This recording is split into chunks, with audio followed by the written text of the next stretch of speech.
नमस्कार दोस्तों। उत्तर प्रदेश में पुलिस आरक्षक की भर्ती आ चुकी है। 60,000 से ज्यादा पदों पर यह नोटिफिकेशन जारी हुआ है और आपके कई सारे इसमें डाउट है, जैसे मध्य प्रदेश के विद्यार्थियों का, साथ ही अन्य राज्य के विद्यार्थियों का ये डाउट है कि क्या हम फॉर्म भर सकते हैं। एज को लेकर एक बहुत बड़ा यहां पे इशू आ रहा है, प्लस सिलेबस और बाकी सारी चीजें क्या रहेंगी। तो इस वीडियो में मैं आपको संपूर्ण जानकारी दूंगा।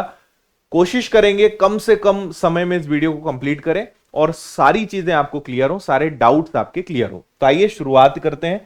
पहले बेसिक चीजें मैं आपको बता देता हूं। हो सकता है आपने ये चीजें देख ली हो, पढ़ लिया हो, बट स्टिल मैं आपको एक बार सारी चीजें बता देता हूं।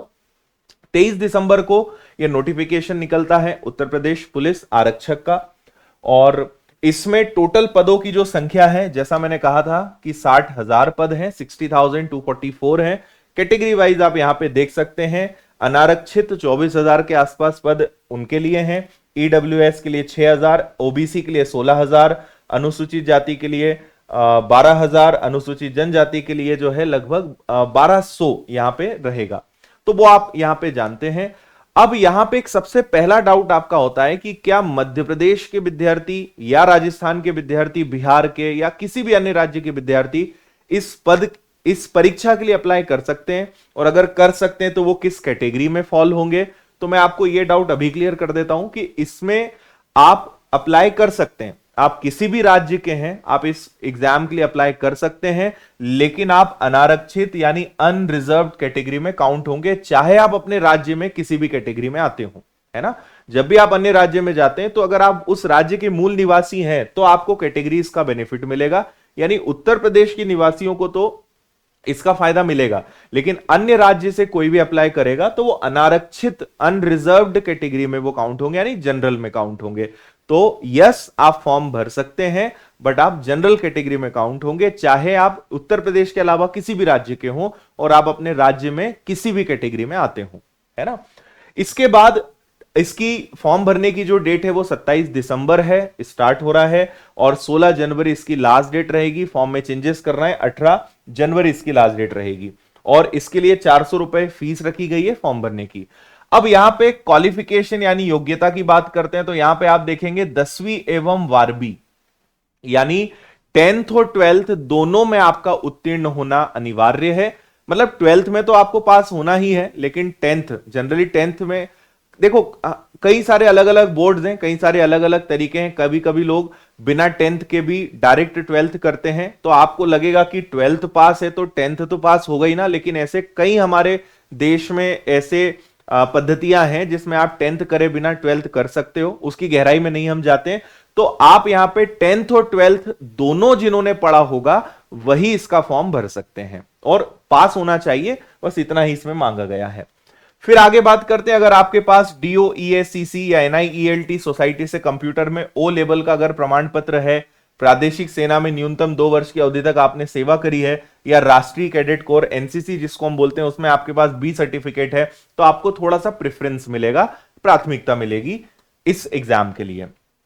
अब सबसे बड़ा यहां पे जो मुद्दा आ रहा है वो ये देखो, 2018 में वैकेंसी निकली थी लगभग 45,000 पदों पर उत्तर प्रदेश में कांस्टेबल की। उसके बाद सीधा 2023 में यानी लगभग 5 से 6 साल बाद वैकेंसी निकल रही है। अब यहां पे सबसे बड़ा जो इशू आ रहा है युवाओं का, और बहुत जेन्युइन और प्रैक्टिकल बात है कि आप 6 साल बाद अगर वैकेंसी निकालते हैं तो उसमें उन लोगों का क्या दोष है जो उस समय एलिजिबल थे। भाई आप सोचिए कि 2018 के बाद 2019, 2020, 21, 22, 23 कई लोग इस क्राइटेरिया से बाहर हो गए। और सबसे बड़ा जो पेनफुल इशू है वो क्या है कि मिनिमम एज 18 है लेकिन मैक्सिमम एज 22 है, यानी 22 साल से ज्यादा वाले जनरल के विद्यार्थी अप्लाई कर ही नहीं सकते। ST SC OBC में 5 इयर्स का रिलैक्सेशन है, मतलब 22 + 5 वो 27 वर्ष की उम्र तक अप्लाई कर सकते हैं, बट जनरल वालों के लिए तो 22 साल है। तो अगर वैकेंसी हर साल आती तो किसी को कोई दिक्कत नहीं होती, बट अगर 5 साल बाद वैकेंसी आ रही है और उसमें अगर रिलैक्सेशन नहीं मिलता है तो ये डेफिनेटली एक चिंता का विषय है, और एक मैं तो गलत भी कहूंगा कि गलत बात है ये। तो निश्चित रूप से इस पे कई सारी चीजें चल रही हैं, है ना। उत्तर प्रदेश में जो अखिलेश यादव जी हैं उन्होंने भी ट्वीट करा है, दूसरे भी जो और पॉलिटिकल लोग या सब लोग इसमें इन्वॉल्व हो रहे हैं, कहीं ना कहीं लोग इस दिशा में काम कर रहे हैं। तो मुझे लगता है कि शायद इस पे कुछ सोचा जा सकता है, कोई आदेश आ सकता है, बट फिलहाल जो है मैं वो भी बताना मेरी जिम्मेदारी है। तो 22 साल इसकी अधिकतम उम्र है, और मिनिमम 18 साल है। कैटेगरी वाइज रिलैक्सेशन है जो मैंने आपसे कहा, है ना। आगे लेकर मैं चलता हूं, और अगर आप अन्य राज्य के हैं तो आपके लिए भी 22 साल ही मैक्सिमम रहने वाला है फिलहाल। आगे चेंज होता है तो उसके बारे में मैं अपडेट आपको दूंगा।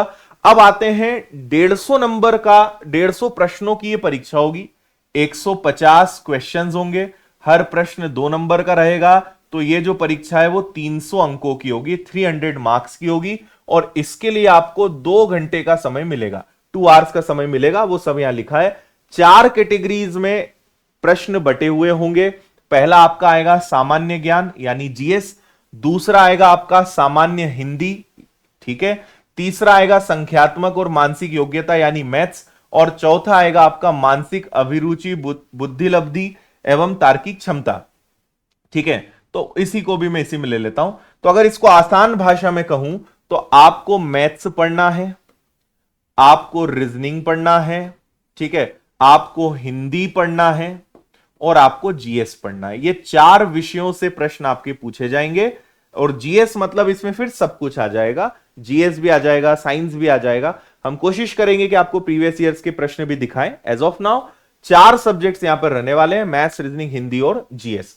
टोटल 150 सवाल, हर प्रश्न 2 नंबर का, 300 नंबर की परीक्षा, 2 घंटे का समय, 0.5 की नेगेटिव मार्किंग यानी 0.5। अगर आपने 4 प्रश्न गलत करे तो आपका 0.5, मतलब 4 तो नहीं, 2 पर ही एक आपका गलत हो जाएगा। 0.5 का मतलब यह हो जाएगा, क्योंकि परीक्षा में अगर प्रश्न 1 नंबर का होता है तो 0.25 मार्किंग होती है, प्रश्न 2 नंबर का है तो 0.5 पे आपकी नेगेटिव मार्किंग यहां पर रहने वाली है। ये सारी चीजें मैंने आपको बताई।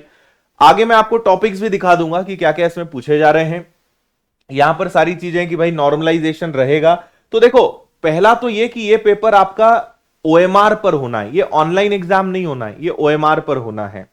तो पुरानी पद्धति के हिसाब से होगा, फिर उसके बाद रिजल्ट आएगा, फिर आपका फिजिकल होगा। अब फिजिकल में भी 2 चीजें कि एक तो आपकी हाइट, चेस्ट क्या होना चाहिए लड़कों के लिए, दूसरा कि फिर रनिंग का या बाकी फिजिकल जो टेस्ट है, क्वालिफाइंग है, उसमें क्या होना चाहिए, तो वो आपके सामने है। पुरुष अभ्यर्थियों के लिए सामान्य और ओबीसी और अनुसूचित जातियों के पुरुष अभ्यर्थियों के लिए न्यूनतम हाइट जो है वो आप यहां पे देख सकते हैं 168 सेंटीमीटर। अनुसूचित जनजाति के पुरुष अभ्यर्थियों के लिए 160 सेंटीमीटर है। सीना अगर आप यहां पे देखेंगे, अभी हम केवल पुरुष की बात कर रहे हैं, सीना फुलाए और बिना फुलाए आपको 84 और 79 दिख रहा है। आप इसको पढ़ लेना, इसका नोटिफिकेशन हमने विनर्स के टेलीग्राम पर भी डलवा दिया है, विनर्स इंस्टीट्यूट टेलीग्राम पर आपको ये मिल जाएगा, लिंक डिस्क्रिप्शन में है, वहां से डिटेल में आप पढ़ लेना। महिलाओं की अगर बात करें तो उनके लिए 152 है, और अनुसूचित जनजातियों की महिलाओं के लिए, लड़कियों के लिए 147 है, और वजन यहां पे लिखा हुआ है 40 किलोग्राम कम से कम होना चाहिए, और लड़कों के केस में यहां पे वजन इन्होंने ऐसा कुछ मेंशन नहीं किया है, ठीक है। तो ये तो मिनिमम है कि भाई इतना हाइट आपका होना ही चाहिए।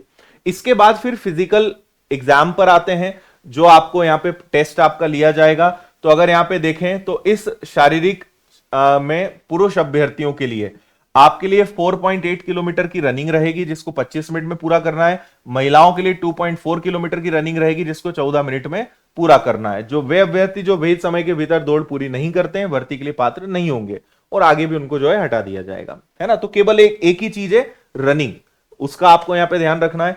अब यहां पे ये स्क्रीनशॉट है, ये वो स्क्रीनशॉट है, वो सिलेबस है जो इन्होंने नोटिफिकेशन में दिया है।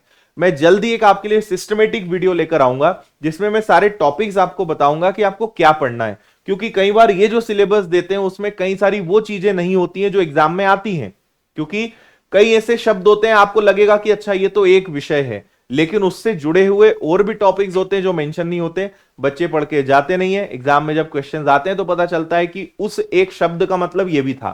तो मैं एक अलग से वीडियो बना के आपको सिलेबस और बाकी तमाम चीजों की जानकारी दूंगा।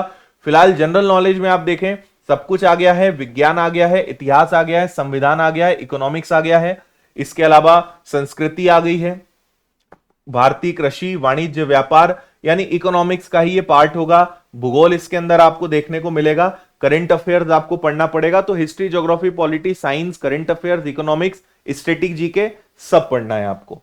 इसके बाद अगर हिंदी में चलें तो आप चाहें तो इसका स्क्रीनशॉट ले लें। हिंदी में आपको बेसिक जो आप किसी भी एग्जाम के लिए पढ़ रहे हो वही यहां पे पढ़ना है।